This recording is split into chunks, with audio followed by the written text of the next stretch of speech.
Let me tell you the truth. Life is deceptively short.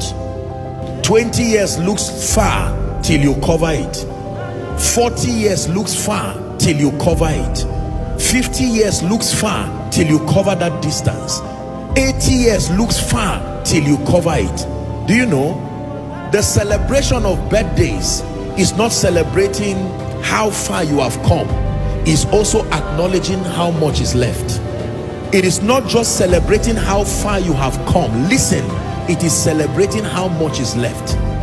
So if you are 50 years today and you are supposed to live 80 years on earth, you are not celebrating 50 years, you are celebrating 30 years remaining.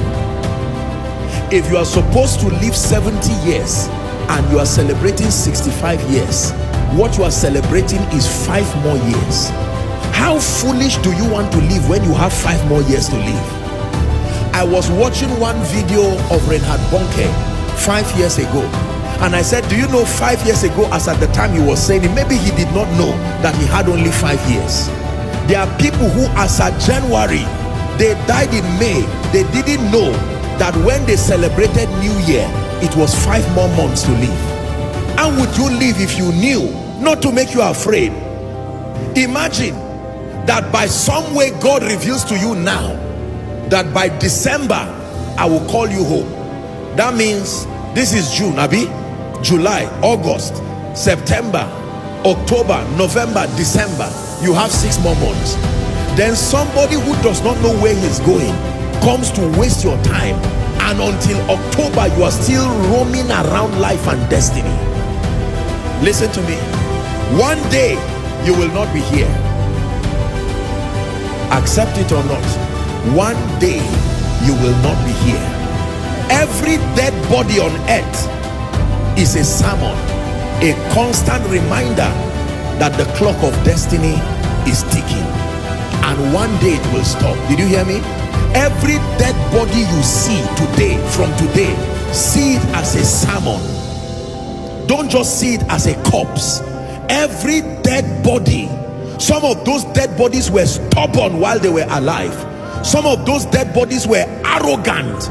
They said they would not die. Some of those dead bodies carried stubborn spirits. Some of those dead bodies carried arrogant spirits. Some of those dead bodies carried wicked spirits. Some of those dead bodies carried godly and prepared spirits. But in any case, it's now a dead body. You don't call a dead body a preacher. You don't call a dead body an armed robber. Let me tell you the truth. My life changed when I began to walk in the consciousness of the brevity of life. It didn't put fear. It just brought an awareness in me. When people die, especially people around at least my ministerial sphere of influence, I'm usually the first they reach, and they say so person has died. You see that? And while I condone with the family and console them, I use that dead body as a message again. There was a day that dead body had a sermon too.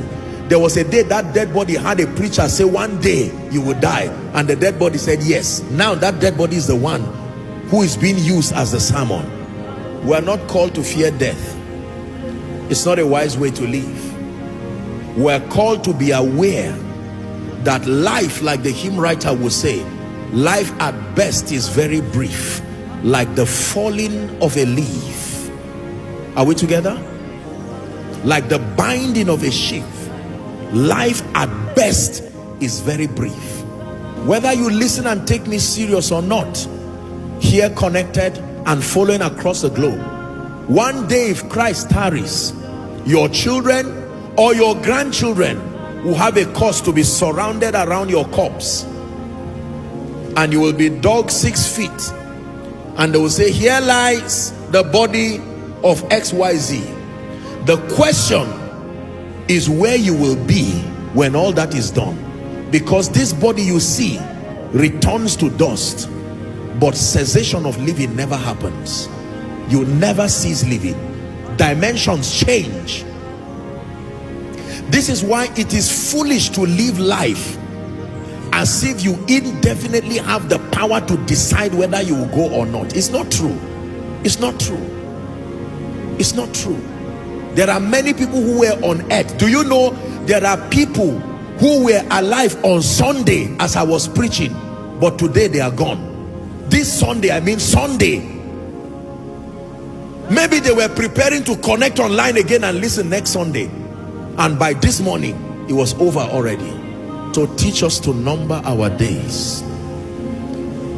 Teach us to number our days. When you have this understanding, you will focus on the things that matter, and you will not waste your time and your life on vanities.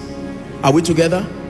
Many of us today will not love the Lord and will not serve the Lord because of mundane things. Money, house, car. By the time you die, that car will not go with you. By the time you die, that promotion will not go with you. I'm not saying to be earthly irrelevant, but I'm saying burn it in your heart. Carry this consciousness that every other thing only find its relevance provided you are alive. So that in being alive, in order of priority, the first thing you should secure is your state with God. That I have peace with God, and that you get to a point where, like Paul, you say, for me to live is Christ and to die is gain. I wonder how many people can make that statement in this place, that in truth, for me to live is Christ and to die is gain.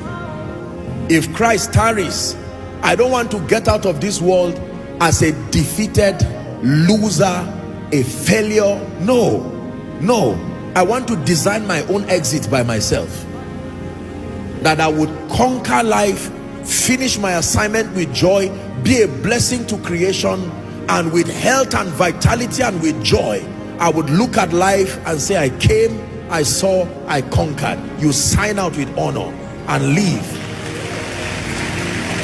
To be absent in the body is to be present with the Lord.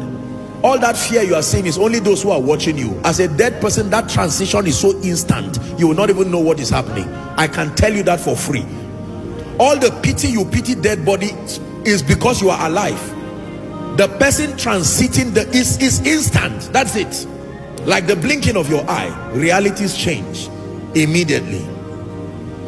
And what becomes the compass to where you go after then is your believing in Jesus Christ, your walking in his ways, and living a life of meaning. I would not be so foolish as to make many things a priority above Jesus. No.